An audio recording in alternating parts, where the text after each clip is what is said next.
Junior ఎన్టీఆర్‌కే ఎందుకిలా జరుగుతోంది? అయ్యో! పాపం ఎన్టీఆర్ అంటూ ఉన్నారు. ఎందుకంటే, ఇప్పటికే జూనియర్ ఎన్టీఆర్ రాజకీయాలకి ఎటువంటి సంబంధం లేదని చెప్పినా, పలుసార్లు ఎన్టీఆర్‌ని రాజకీయాలకు ఆపాదిస్తూ ఆయన్ని ఎంతగానో అవమానిస్తున్నారు.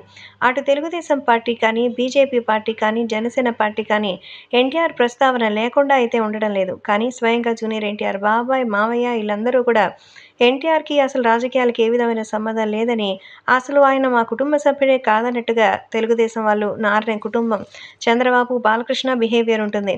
అయితే జూనియర్ ఎన్టీఆర్ పలుమార్లు ఇలా కేవలం ప్రజల వల్లే అవమానాల పాలవుతుండడం ఫ్యాన్స్‌కి ఇబ్బందికరంగా మారుతోంది. ఎందుకంటే, సొంత పార్టీ వాళ్ళు, కుటుంబ సభ్యులే జూనియర్ ఎన్టీఆర్ ప్రస్తావన తీసుకురాకపోవడం, ఒకవేళ ఆయన ప్రస్తావన అభిమానులు తీసుకొనొచ్చినప్పుడు వాళ్ళు కటువుగా రిప్లైలు ఇవ్వడం చూస్తుంటే, అసలు నందమూరి కుటుంబంలోనే ఈ విభేదాలు మొదలయ్యాయనేది చాలా స్పష్టంగా కనిపిస్తోంది. ఇటువంటి చోట్ల కూడా వాళ్ళ విముఖతను వ్యక్తం చేయడం పట్ల అందరూ ఆశ్చర్యపోతున్నారు. అయితే జూనియర్ ఎన్టీఆర్‌కి ఇలా జరగడంపై అయితే ఆయన అభిమానులు చాలా హర్ట్ అయి ఉన్నారు. రాజకీయంగా ఎంతైనా బిజీగా ఉండొచ్చు కానీ, సొంత కుటుంబ సభ్యుల్ని పట్టించుకోవాల్సిన అవసరం అయితే ఉంది కదా అంటూ ఆయన గురించి చెప్తున్నారు. ప్రస్తుతం సోషల్ మీడియాలో సైతం ఈ విషయం ఒక్కసారిగా అయితే వైరల్‌గా మారుతోంది.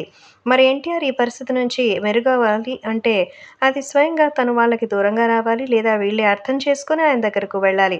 సో, నందమూరి బాలకృష్ణ అలాగే నారా చంద్రబాబు నాయుడు ఎటూ వెళ్లరు. కానీ జూనియర్ ఎన్టీఆర్ తెలుగుదేశం పార్టీలోకి రావాలన్న ఈ ఉద్యమం మాత్రం ఆగేలా లేదు.